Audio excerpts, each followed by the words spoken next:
My name is Lloyd Brunson. 16 trillion, and what do you get? Another day older and a deeper in debt. Taxes and interest from shore to shore. The Federal Reserve is the company store. It really is, folks. It really is.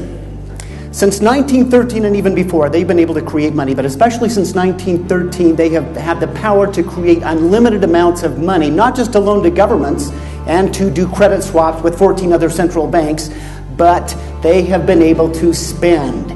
Now, a real audit will expose, hopefully, the spending as well as the loaning.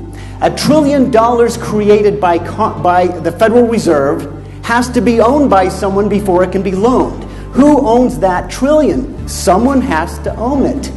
Well, if you borrow something from someone, you obviously don't own it. And the person you borrow from is the person that owns it. So who owns the trillions that are being created out of thin air before it's loaned to Congress and loaned to other banks?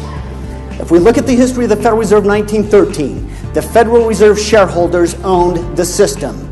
They owned it. And in theory, until the 70s, they were simply loaning gold and silver that they had on deposit. So they were, in theory, nonprofit, and they had the nonprofit status. But when Nixon and the Congress allowed them to go off the gold and silver standard in the 70s, all Federal Reserve note dollars in existence that had not been redeemed by the Federal Reserve became pure 100% profit. Now, someone is going to expose this in a big global way, and I believe if they don't win a peace prize, they will deserve a Nobel Peace Prize, because this means a windfall and a reduction in our debt like nothing else.